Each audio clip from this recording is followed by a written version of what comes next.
Afternoon. Ooh, that's new. Hello.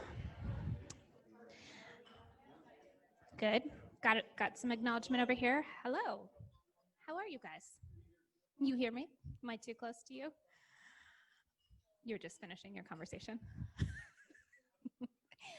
Well, welcome. It's really good to see you all. It was kind of tough today as I was telling my table because I thought, well, all this waist up dressing from the Zoom classes, I felt like I should wear a dress instead of putting pants on today because I'm not comfortable with that yet. So I'm really excited to have you all here as we kind of make our way back and try to follow all of the rules here, social distance, and still provide some networking feedback and opportunities for our association to continue to provide you with a place to be. Last time we were here, it was a little crazy because it was absolutely the last event that Maggiano's had, and we didn't know what was going to happen in our world after that. So I'm very excited to have you all back. Thank you all for everybody who attended the golf tournament. We had a great success that day. It was nice to get outside and see everybody as well. And then I wanted to share with you all that our community service team was able to collect 10 additional backpacks this year. So we had a total of 146 backpacks. So huge round of applause. Thank you, Max. Wanted to say thank you for that because especially during this time of need, being able to help children and everybody get back to school was a huge success for us. So thank you very much for that. Format's a little different today, just as you all can see. We're not doing the family style meals. Everything is being plated. There are additional IFMA gators that are up in the front. I have one in a set here.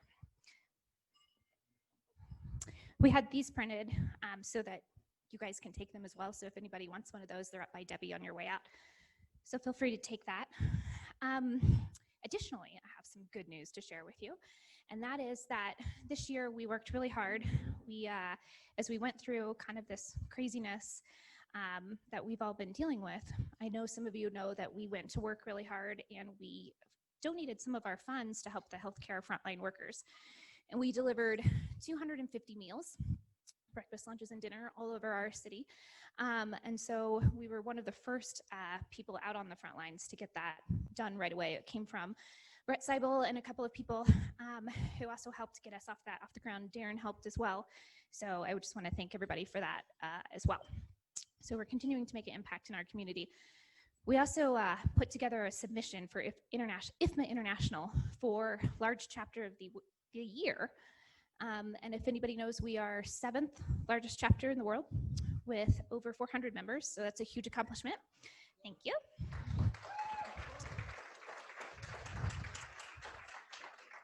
We typically have approximately, or we haven't been at this number, but we've crossed over 400 members in our association, so we're really proud to have that.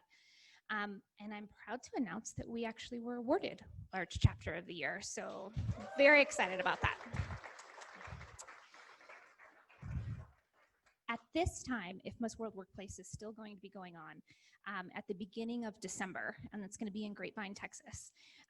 Our award will not be accepted in the usual way with the big gala. We'll be doing a video acceptance, so we're kind of collaborating on what those ideas look like. And as soon as we have the award back in hand, which I think it's on its way, was that right? Yeah, it's on its way. As soon as we have that, we'll probably figure out some ways to take some pictures with it and put together a nice video. But our submission was kind of a labor of love, small child, and we are really proud of it, and we'll make that available for anybody to see as well because it really kind of tells our chapter story. So thank you all for being here, and thank you for being a part of this award-winning chapter. Additionally, Darren was awarded a Member of the Year award for IFMA International. So we have a celebrity in our room. Congratulations, Darren. So welcome back. We are continuing to look at new ways to do our events.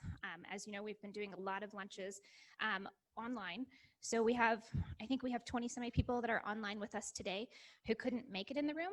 And so we sent them out Grubhub gift certificates. So as we continue to figure out what our lunches look like and what capacity we're able to be at, we will support those people who want to join online and send you all, Grubhub gift certificates so you can pretend like you're having lunch with us too. So we've been doing a lot of nosh and knows as well. And we've had a really great panel. So keep your eyes out for some of our education pieces and ways to continue to participate as we just navigate through this process. We are looking at some new ideas for kind of what a holiday celebration looks like, but as we know, everything changes every day. So we're just paying attention to what that looks like and what people feel comfortable with. So I am now going to pass it off to our speaker, the wonderful, the amazing John Logan. So with the format that we're in, we have a smaller group of people here. Please feel free to be interactive. You can certainly heckle John. He'll be fine with it. But thank you, and here's John. I have a slide advancer. Okay, I think that's the first time the words wonderful and amazing and my name have been used in the same sentence, particularly with this group. Usual show of hands, how many of you have heard me speak before at these events? You? Okay, all right. For those of you who haven't, the smaller round objects on your table are not for throwing. Not for throwing. They are aerodynamic, but they are not for throwing. So here's what I do. I give you bad news, but I make you laugh about it. That's my job. All right. So a little bit about me for those of you who've not heard me speak before. I'm John Logan. I'm a partner in a Cherry Creek law firm, Laff, Gordon, Bennett, Logan. I'm last on the list. I get to make coffee for everybody. I've been practicing real estate law for 36 years here in Denver. I'm in an alphabet soup of real estate organizations, and each year I do legal updates for different groups. Those of you in DEMCAR will have heard me at DEMCAR. Other places I do these kind of events. My goal here is to keep you out of trouble. All right. So what I am going to do is talk to you about various legislative and legal stuff that's either on the highway, it's a freight train heading towards you, or it's coming around the corner in the next legislative session. What? Yeah, I can. Is it? It's fine this way, I think. I'm good this way. Well, let's try it. Hang on. Now I'll do it this way. All right.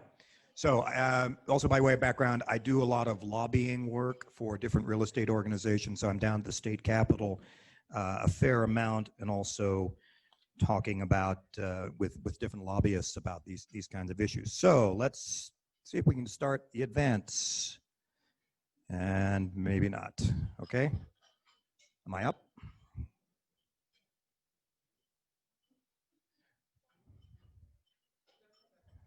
That's all right. We're still dealing with technical difficulties. There we go. Do we close? No. There we go. We're starting it. Maybe. There we go. All right. And let's try this. Here we go. All right, who are these guys? Bill and Ted. They are on an excellent adventure. The original line, of course, was strange things are afoot at the Circle K, but we'll go with strange things are afoot at the Circle Dome. How many of you have properties in Denver that are subject to the energy benchmarking ordinance? Okay, a few of you. For those of you who don't know what it is, Denver has an energy benchmarking ordinance. Every building over 25,000 square feet must annually report its energy usage to a central Denver office. Eventually, that reporting will lead to mandatory retrofits to achieve energy efficiency. Not yet, however. What is coming down the pike?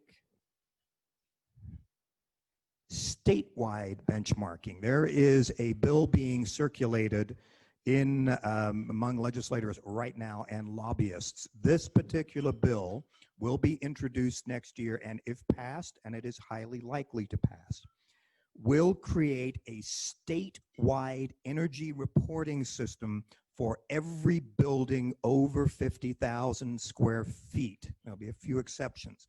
But if you are a facilities manager for a building over 50,000 square feet anywhere in this state, this law, when passed next year, will require you to report all of your energy usage. Now, it does exclude some properties if half the floor area or more is used for manufacturing, industrial, or agriculture, but everybody else is going to have to report their energy usage on a statewide portfolio. It seems innocuous, right? You're just saying my electric bill was $40,000 this month. No, it's not innocuous. This is not an innocuous bill. So what happens then is once you report it, you have to use a benchmarking tool. You have to not only report your energy usage, but you have to report your Energy Star score, the sites and sources of your energy intensity, whatever that is. You have to report annually your greenhouse gas emissions. Go calculate that for me real quick. Whatever that is, you're going to have to report your greenhouse gas emissions and a detailed physical description of your property uses, that sort of thing. It's going to be a pretty onerous requirement. Now, you're thinking to yourself, that's fine. I've got a building that's 49,000 square feet, not going to apply to me. The legislation has built-in ratcheting down authority. So the state agency that will be in charge of this can wake up one morning and say, oh, now every building 20,000 square feet and above now has to report, and they won't have to go through the legislature to do this. So again, all right, right now it's still just reporting, right? All we got to do is phone in our energy usage every month on this website. Again, not seeming to be too bad. Okay, except that by 2029, 9 years ago now, just 9 years from now, and bear in mind this program will go into effect, will kick in 2023, beginning of 2023, you will have had to have achieved a 20% or more energy reduction in your building. 20% or more energy reduction in your building. And then every 5 years, they're going to ratchet that up. So you're going to be at 20, 25, 30, 35, 40%.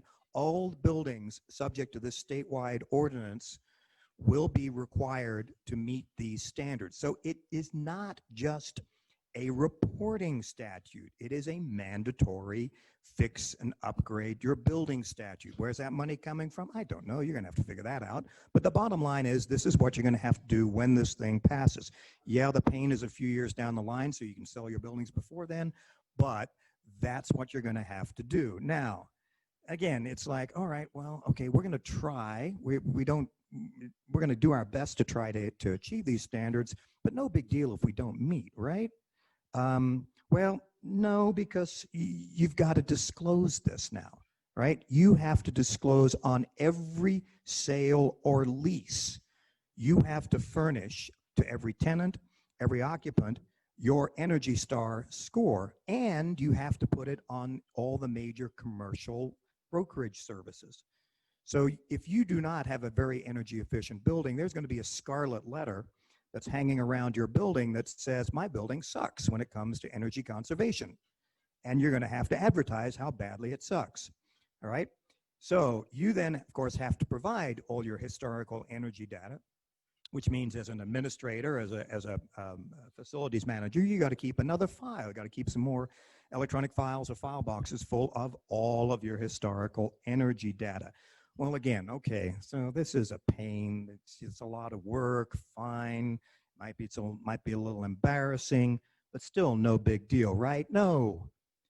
Failure to benchmark, failure to just register is going to be a $3,000 fine per property. Failure to meet the performance standards is a $5,000 fine plus 3 cents per square foot per day that you do not meet the energy standards. This is the current and by the way, the commission has the authority to increase the fines but not decrease them. So this, in the current bill that is being circulated and is likely to be introduced next year, this is coming down the pike. 3 cents per square foot per day if you do not meet these energy efficiency standards. They're out in the future a bit, but that's what's going to happen. So you thought Denver's energy benchmarking was a little onerous. This is not going to be any fun at all. All right, how many of you deal with property taxes on your buildings? Okay, fair number of you. A lot of the commercial buildings, it used to be property taxes $2 to $3 a square foot, and that was painful. We have some buildings down near Union Station where the property taxes range from $15 to $18 a square foot. $15 to $18 a square foot. Imagine budgeting for that over the year. So, Gallagher. How many of you have heard of Gallagher? I'm not talking about the comedian who takes the sledgehammers to watermelons. I'm not talking about that guy. How many of you have heard of the Gallagher Amendment?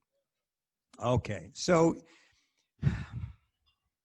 30 some odd years ago, a state senator named Gallagher also was the auditor at some point for the city and county of Denver. He said, you know, we've got this crazy patchwork system of property taxes in Colorado, and what we ought to do is to set a standard by which commercial properties will pay 55% essentially pay 55% of the property taxes in the state, and homes will pay 45%. And we'll put that in the state constitution, and there it is. It sits there in the state constitution today, and basically it says, you know, 45, 55 is always going to be that.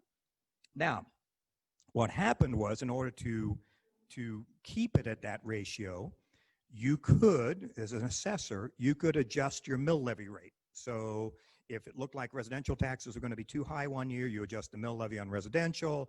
Too low on commercial, you adjusted the mill levy on commercial, and you changed it, and you maintained that ratio. Then along came Tabor. And Tabor said, thou shalt not raise taxes. Changing the mill levy rates couldn't raise the taxes without a vote of the people, and now all of a sudden you can ratchet down, but you can't ratchet up. And so what has happened now is, originally your tax rate, what your home is taxed at. If you have, and I don't, $1 million home, then your tax rate was $210,000, 21% of the property value when all of this started. And your taxes were based on a made-up value of $210,000. Now, thanks to the ratcheting down, now we've come to a point where the tax rate, your effective property tax value, I'm not talking fair market, I'm not talking what you'd get on Zillow, I'm just talking what you get on your property tax bill, is now on your home at 7.2% and is going to go down even lower if we don't change this. Well, that's great if you're a homeowner, and our homeowner taxes, property taxes in Colorado are among the lowest in the country because we've just been ratcheting down. Correspondingly, commercial property has gone up, which is why we're $15 to $20 a foot in some places in commercial buildings.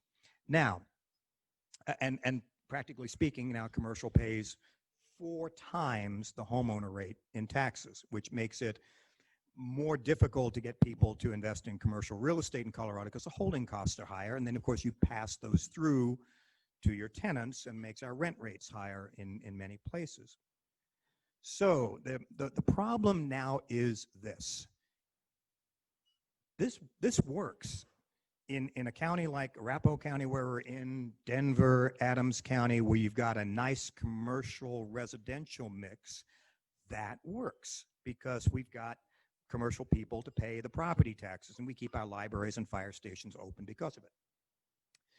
Go to a rural area, go to a residential area, go to an Elbert County, or go to Kiowa, or go out in the boonies in Colorado, where there is very, very little commercial property. and the tax rates for the only thing that pays taxes, which is residential, ratchet down, down, down, down, down. All of a sudden, these counties, they don't have the revenue that they used to have. They can't support their fire districts, their library districts, and those types of things.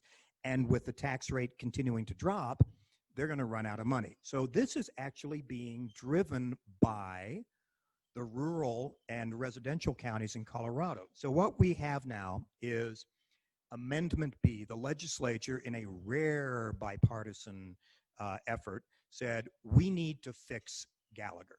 It's just become a problem for a good part of the state. So voters, Amendment B on your ballot, coming out in the blue book here and the ballot here shortly, Amendment B would repeal the Gallagher Amendment. Now, it would also freeze, by a corresponding piece of legislature, the assessment rate right where it is. So your residential property value will not go up, but also won't be ratcheting down. So from a fairness perspective, this makes a great deal of sense. It makes a ton of sense. However, there are problems with it. Yeah, we just talked about all of this. Yeah, repeal the Gallagher legislation, freezes the tax allocation at the current rate, but here is the problem. Commercial properties do not vote. Who votes? People with houses, people who are afraid that their property taxes will go up, people in the Front Range who don't see this as an issue. And sort of obviously the anti-taxers are now out saying, no, leave it where it is. We want the decrease in residential taxes.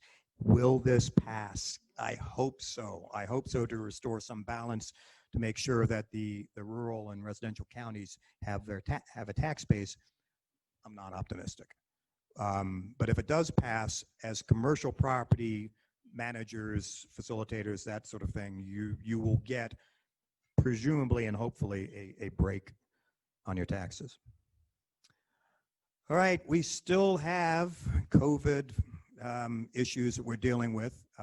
Still have our 50% occupancy in offices, 6-foot minimum distance, masks in public indoor spaces, whatever that is defined as. I think you can sit at your desk and not wear a mask, but if you're walking through the hallways, certainly going to the elevators and that sort of thing, masks are required. The governor's still encouraging telecommuting and signage. You have to have employee and visitor logs, and sanitation and ventilation requirements are out there. So if you're not doing this, you're not following the governor's instructions on office safety procedures, you should be. Manufacturing, still in effect, 50% capacity per room, up to 50 people, same 6-foot magic distance. You must wear masks. Customers must wear masks. You have to have daily temperature checks, traffic flow issues, impermeable barriers, daily disinfection, and the logs. All of these are mandated by the government. So if you're not doing this, you should be. And the reason you should be doing this is enforcement is very, very real. I've already had one client had 3 visits from Denver's health department. If you look on Denver's health department's website, they are shutting down several businesses per day. There was a real estate office in the Cherry Creek area where somebody, and usually these are precipitated by a complaint, somebody said, hey, these people aren't wearing masks. So the health inspectors, with police backup, they show up with police. They came into this real estate office. They observed people not wearing masks when they should, said, thou shalt wear masks. The real estate people said, put on their masks. They left and they took the mask back off. The next day they came, the people were not wearing masks again, and they got an order to shut down the real estate office. Now, it's not just an order to shut down the business. It's a $1,000 penalty per violation. My client has 3 court dates, minimum of $3,000 in fines coming up in October. I'll be defending him against. In his business, he has a exercise facility. He was at the front desk manning the exercise facility. He had taken a phone call. The person on the phone said, I can't hear you very well. He took one side of his mask off. It was dangling by the ear while he was talking. He turned around, 2 police officers and a Denver health inspector, and they're already writing out the citation when he turned around. So that's the kind of thing that will happen. And he referred to them in with a number of adjectives, but the gist of the adjectives is they were not very nice. Yeah, so I'm not going to elaborate on that. So, but be careful. They are out there and they are issuing $1,000 fines. All right, coming soon to the legislature. Every legislative session, we have strange stuff. I don't care about your political affiliation. I am a registered independent. I vote R, vote D, whatever, but whoever the best candidate is. But when you have all of the seats of government in control of one party, be it all R or all D, then one side's agenda is going to come through. And right now we have an all D legislature, Democratic House, Democratic Senate, Democratic governor, and things like rent control are likely to be introduced and go through. Another thing that was introduced last year but killed but will be coming back next year is retainage caps on construction. Typically speaking, if you are an owner, you're doing general construction work or tenant finish work, you want to retain 10% of that contract payment to make sure that the contractor comes back. That's your retainage. That's your security deposit to make sure they come. This bill, as introduced last year, capped it at 5%. No more than 5% on any construction contract of any kind. And it also mandated that final payment be made within 30 days after completion of the project, no matter what the issue, no matter if there's incomplete work, no matter if there's punch list items, you still had to pay the final and whole amount within 30 days after essentially CO, and that would be it. And good luck getting people to come back out. So that's coming back next year. We had a limited growth initiative that was on the ballot, but was starting to be on the ballot. They were starting to get signatures. It got pulled once COVID hit. COVID was more effective growth cap than this ballot initiative could have been. But that ballot initiative, which will come back because the guy who is in favor of it is a nut.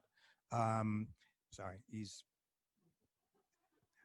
he has an agenda, and his agenda is let's turn Denver back to the 1950s. And so his ballot initiatives would have said, if, using Arapahoe County as an example, if Arapahoe County issued 100 door permits, right, meaning building 100 doors, be it in apartments or single-family houses, next year, Arapahoe County could only issue 101, and the year after that, 102. Normally, to maintain growth, we have 3 to 5% increase in permits in order to meet demand.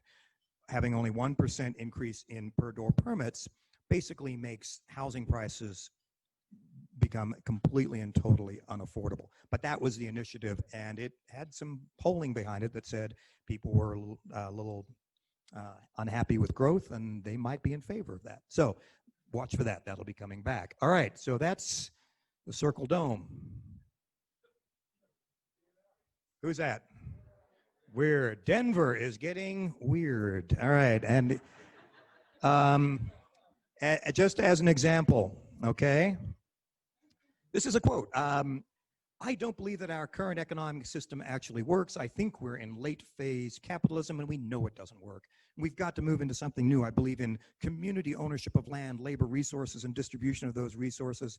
And so whatever that morphs into, I think that is what will serve the community best, and I'm excited to usher it in by any means necessary. All right? That's a Denver City Councilwoman. All right? So that's now, obviously, it's one extreme, and there are other extremes, but that's the mindset that Denver is facing right now, is this type of attitude. Councilwoman C. DeBaca, she is passionate about her beliefs, very passionate, and yeah, she's done some interesting things on council.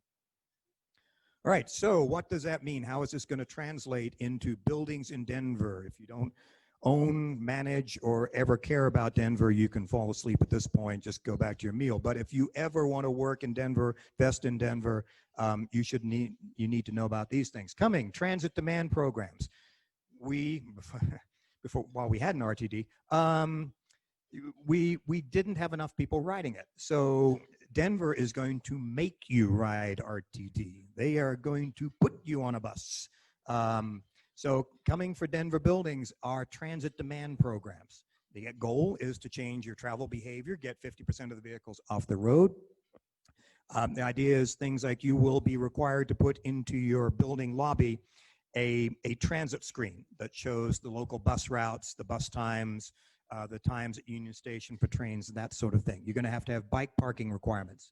You will be required. How many of you remember the fire marshals at your building who used to wear the red hat and would be responsible for getting you off your floor? Okay. Well, now you're going to have a building transit coordinator. You're going to have to appoint somebody in your building to coordinate all of this with Denver.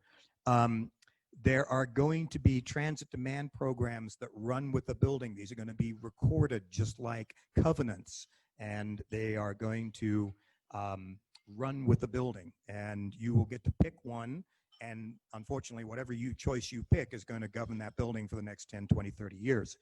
And it's modeled on Seattle and Portland programs. So however things in Portland and Seattle work, I'm not sure. There might have been some publicity on that. All right, so going to start off with new developments, residential units, and office buildings, but basically, eventually it's going to go to everybody in Denver.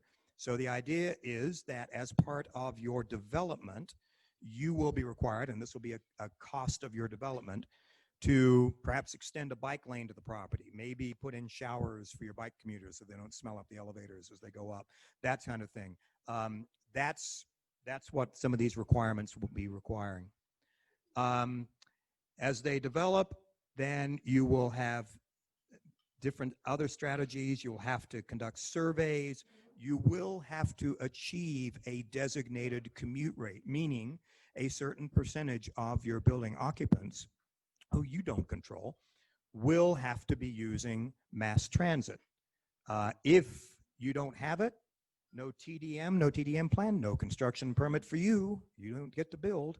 If you don't report it, you get fined. If you don't achieve your goals, then you will have to spend additional money in achieving those. So coming down the pike for Denver properties. Oh, I love this one. Love this one. How many of you have electric baseboard heating? Okay. Soon you all will. No, I don't mean soon, but here's the idea. Denver has a plan, a goal, that we will no longer be using natural gas in any building in Denver at all by 2030. That's the goal. Now, it's a goal. It's an ambitious goal. It's an unachievable goal. It's a not going to happen goal, but that's where they want to be. So, and oh, by the way, we want to be on 100% renewable, so everything is wind and solar by 2030, and all buildings electric, no gas of any kind. And so it's again, it's an admirable standard to do this. All right, I don't know that it's necessarily going to happen. So hang on a second. I want to make sure I'm covering all of this. Okay, so initially, the way they were going to do this is to say, all right, we are going to put an energy tax on every commercial building in Denver. Actually, it was every building in Denver. I'm sorry. So this would have been to fund the Denver Office of Climate Action. The idea was, and this was going to be on the ballot in November, that there would be increases in both electric and gas. So we had one building downtown that was going to look at a bill, if it passed, of about $76,000. Another building, an additional $83,000 in energy tax based on current usage. Now, that fortunately got shelved. In exchange for getting shelved, now they have something on the ballot to put it's either a half or a quarter cent sales tax to fund this energy office. So it's not going to be just on energy. However, they are mandatorily they're going to say, we're going to make sure people switch to electric, switch off gas into electric. How are we going to do it? All right, new construction. The building codes that are going to be adopted soon will mandate, except under exceptional circumstances, that your buildings are going to be all electric. Okay, you will not be able to use natural gas in those buildings. Now, that's new construction. But eventually, the way you fix this is somebody comes in for a permit to replace a gas heater in their home. You're going to say, sorry, no permit for you. You're going to have to do electric baseboard heating. You're going to have to do electric heating. And we're going to do new roof insulation requirements, make sure that we eliminate greenhouse gas emissions, and every building is super, super insulated. Those roofers here in the building know that when you do that and you take a building and you add, let's say, 6 inches of insulation on the roof, that means you've got to raise everything on the roof by 6 inches. Your compressors, your pipes, your roof racks, your parapets, all those sort of things. So just putting some insulation in is nice, but there's a ripple effect. And we'll take questions at the end, so if you don't mind. All right, so it's going to be implemented over the next 5 to 10 years through building codes. Watch for that if you are in Denver. If you are in the construction trade, this is a boon for you, particularly if you can switch out natural gas to electric. How is this going to work? I'm not 100% sure. The idea, theoretically, is that Denver and then eventually other cities will be 100% renewable energy. And so we won't need to burn fossil fuels. We won't need to burn gas. We won't need to burn coal to power the power plants. We'll just get it through wind and sun.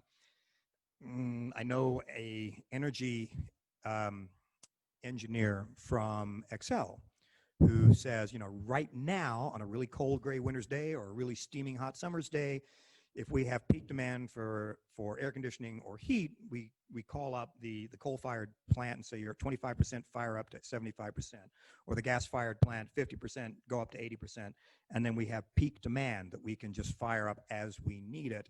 He said, I don't know how to make the wind blow. I don't know how to make the sun shine 20% more. I don't know how to do it. And so we're hopeful that technology will catch up with this. Denver's pretty optimistic that if we build it, the technology will come. We shall see. We talked a little bit about benchmarking. Denver has that energy ordinance now. So right now, again, Denver just has reporting and no mandatory retrofitting or meeting energy standards. The statewide benchmarking thing, if it passes next year, will supplement this, and we'll all be having fun and energy games. Landmark designation. Did you know that you can go and start a GoFundMe, collect $865,000, and take away the rights of 8 condominium property owners who are trying to sell their building? All you have to do is get 3 people $865, and you can do a hostile landmark designation. So there's an old 1930s condominium building. It is dilapidated. The owners have been approached by a developer who said, look, your building is really bad. We would like to buy your building. We're going to tear it down, and we're going to build a senior center there, a really nice senior center, 5 stories. The neighbors don't like that. And so they've decided, well, what kind of looks interesting? We can stop this development in its tracks. Let's do a GoFundMe page. Let's raise $865. 3 of us go down and we file for a landmark designation. And that's what they did. So these 8 condominium owners who were hoping to sell out and make a decent amount of money, but it's their condominium building. They unanimously want to sell. They can't, at least not yet. They're working on it. But basically, Denver has a very, very easy hostile designation process. Now, what is the process? Well, first off, Denver's got a lot of historic buildings. We would agree with that. There was a time when we were tearing down beautiful old buildings downtown to make way for pure trash. And the Landmark Designation Commission was formed to prevent that. So what happens is anytime a demolition permit is submitted to demolish a building in Denver, it has to first go to the Landmark Preservation Committee. And they take a look at the building, take a look at photographs, and say, is this worth preserving? And if not, then you can get a demolition permit. You can actually apply for a pre-demolition permit. You go in, you get a certificate of demolition eligibility, and that then gets reviewed. And if the commission says, no, we don't think this has any historic value, you've got 5 years to tear the building down. For those of you who read about it, there is a Saucy Noodle or some restaurant on University just south of Exposition, and the tenant who'd been renting it for 20 years shows up, and there was an application for demolition permit on their front door that they didn't know anything about, because the owner of the building is exploring the possibility of demolishing it and wants to preserve that right for 5 years so they can potentially sell the building. Huge surprise to the restaurant operator, but in any event, you can make an application for that pre-demolition permit, and usually it sails through. Now, if the city council or the commission says, no, we think this has some potential historical insight, then the notice gets posted, the neighbors find out about it, and then the neighbors can come in and file an application, in which case there is a process by which the designation is determined. So you get your demo app at the city. The city says in 14 days it's either approved, or they go, no, historic potentially.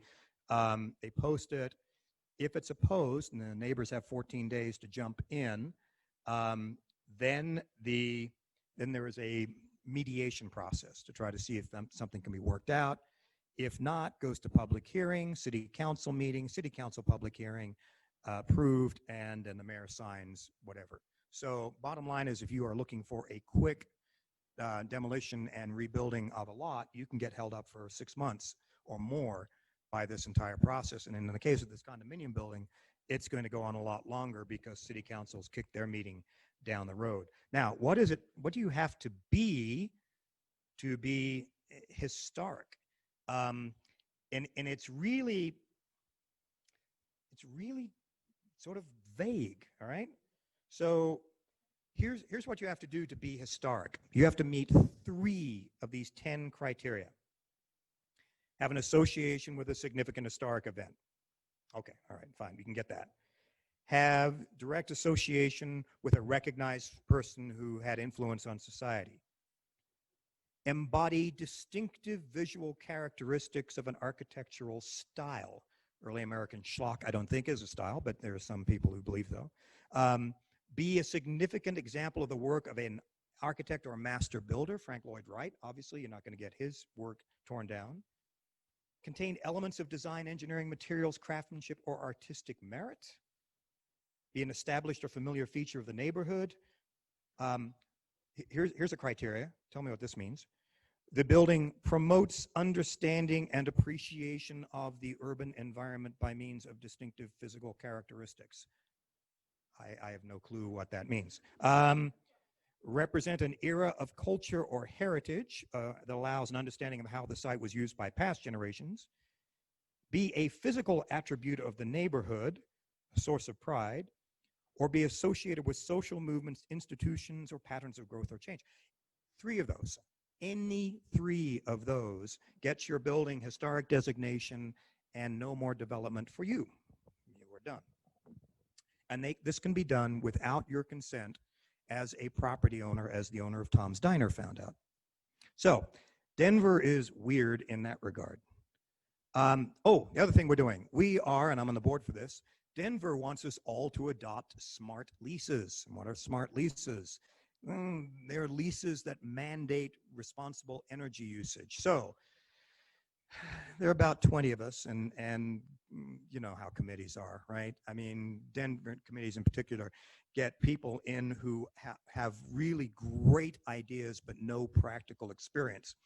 So we are all being tasked with creating a standardized lease form. At this point, supposedly just a recommendation, but we know Denver's fond of mandates, so this may be something down the line, whatever we craft, will be required to be in your commercial leases.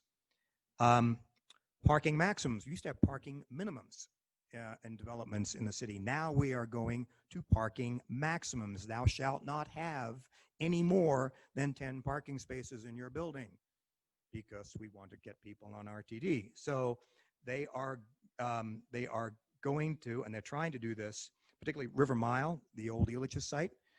They don't want parking on River Mile. They want it to be a pure mass transit site.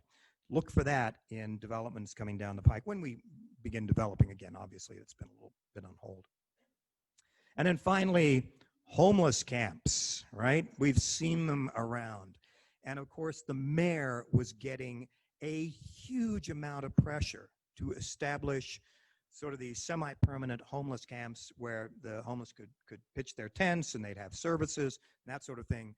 So mayor had a brilliant piece of strategy. He said, great, I'm going to set one of these up in every district. You council people, pick it. Pick the place in your district where I get to have a homeless camp. Pick the place and tell me. And there was a, oh, well, I don't know that I've got a suitable place down in South Denver. Golly gee. So, it was going to be National Western Stock Social Center. Now it's the first one is at next to a park in 5 Points. Stay tuned. We have absolutely no idea what's happening here. All we know is that there is a requirement that we set these up, and it might be coming to a neighborhood near you.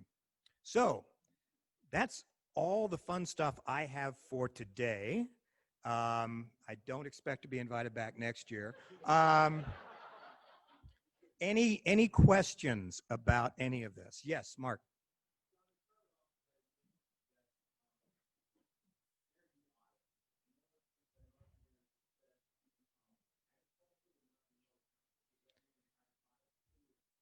Yeah, so if your building is 25, 50,000 or 50,000 square feet and above, and more than 50% is ag, and that goes to the pot industry because there are large buildings, particularly in the southeastern counties near Pueblo, that are that. They are not supposed to be required to comply with this. So yeah, I mean, go figure. They're the highest energy usage buildings out there, and they don't have to require the energy efficiency. All right. All right, any other questions? Yes, in back.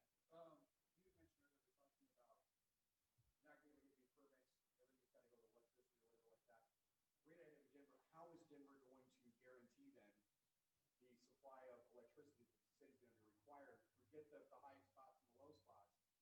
How are they going to guarantee that as a building owner or maintenance facility guy that I'm going to have electricity for my people at any given time based on demand? You understand what I'm saying? No, I understand. So the question is, how is Denver, when they say your building, the permit that you're getting for your new building is going to require electric heat instead of the gas forced unit heaters we all use in industrial buildings now, how is Denver going to guarantee that there will be enough electricity?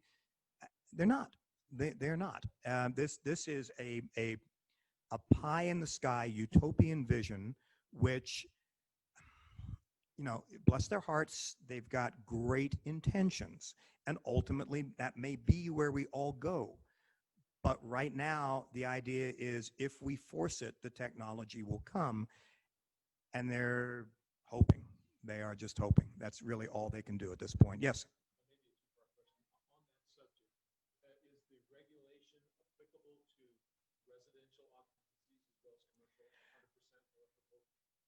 It will be ultimately every structure in the city and county of Denver, including residential.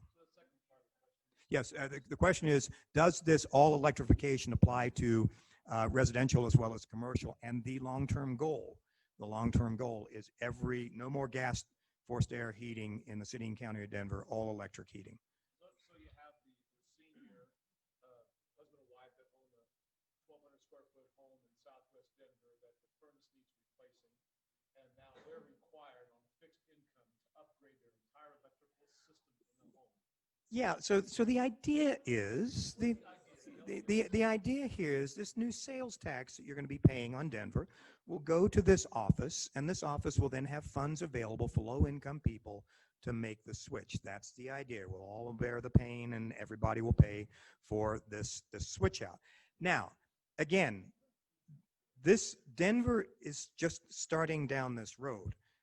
We're pushing back. Those of us who are in the real estate world are pushing back, and we're saying we can't do this. Technology doesn't exist. Our pleas are falling on deaf ears at this point, because the ideologues, those people for whom this is a cause, and you know, you can, I mean, I'm not going to get into the politics of global warming, but there are a lot of people in Denver very passionate about it, and this is based on that passion. And this is how Denver has chosen to address it, which is go to all electric, all renewable by 2030. Will they get there? There's not a snowball's chance in hell as I see it. That's my personal view. But that doesn't mean they will not move heaven and earth to try to get that goal, which again, new building permits, all electric, go in to replace your existing furnace. You're going to have to prove that you can't go electric, something like that. That's what's going to be happening. Now, the good news is it's just city and county of Denver for the moment, right? But again, when you have the trifecta of any one group in power, who knows what happens long-term, and Colorado, through this benchmarking process, is starting statewide down that path. Things change, politics change, governors and legislators change. So am I guaranteeing this is going to happen? No, I'm not guaranteeing this is going to happen. All I'm telling you is we spent a lot of time last year on this energy legislation, and it was pretty obvious that Denver is going this direction, and there's nothing that we in the commercial world at this point can do to stop it. So I'm just telling you for your own edification, so that you guys will be prepared, and you'll come to a lunch 5 years from now and go, you won't believe what I had to do today, right? Now my baseboards are in and I feel toasty. All right, any other questions? Yes.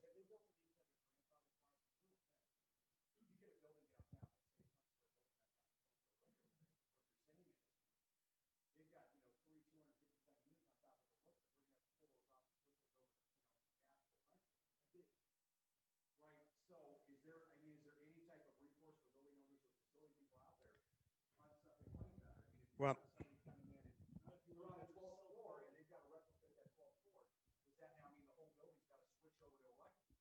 yeah, again, this is just, we're early on in the process. The codes have not been implemented.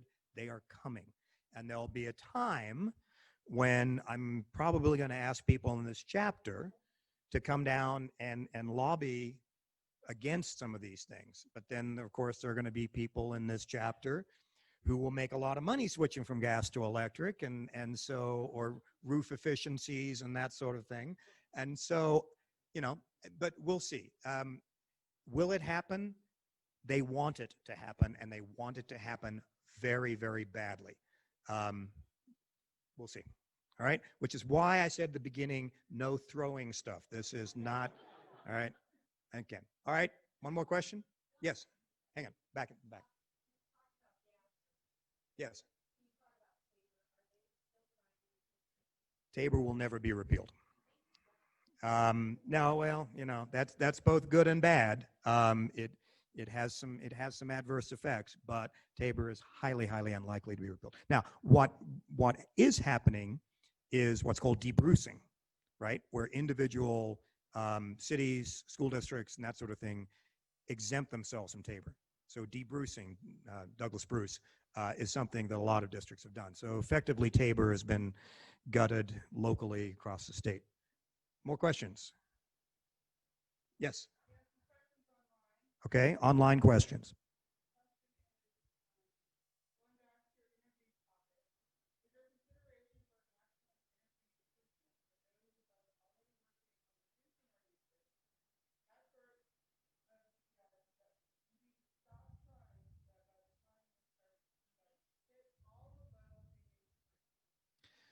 All right. So I think the gist of the question is, do I do energy work now, or do I wait and make myself look really good by taking a hyper inefficient building and making it very efficient?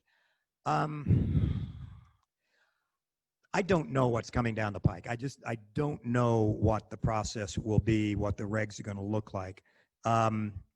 If you can achieve savings now and lower your operating costs, I don't know why you wouldn't do it, why you wouldn't pick the low-hanging fruit. But there is a certain logic to deferring some of that, and I won't deny that. Yes.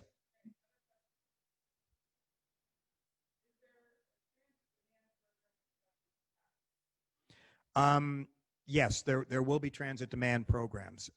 They are working on them well, they're not working on them actively now because we have no transit, but they are in effect, they are on the shelf, ready to be pulled out, and will be implemented when the next building cycle hits. Any more questions? Oh, yes.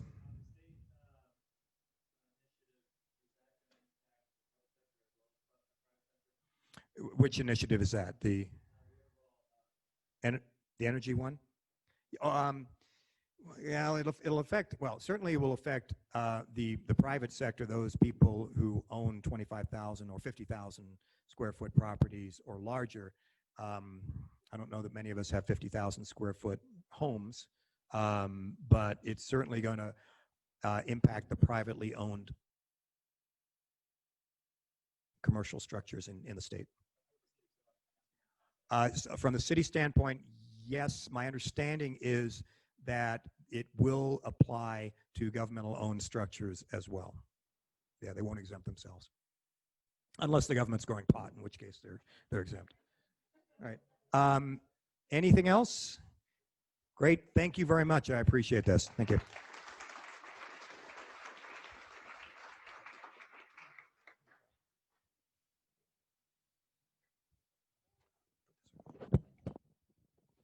Thank you, John. And thanks to everybody on our Zoom call. Let's see how I can get to you guys. Hope you guys had a great lunch. We really appreciate it. So I will just take the second to check in, see how everybody's doing. Everybody doing okay? Thumbs up? Sad? Are you full? Anybody need any more food? Thank you for coming today. Really appreciate the opportunity to see you in person. And hopefully this, for me at least, this is probably one of the best meals I've had during COVID. So I'm going to take up the rest of it home.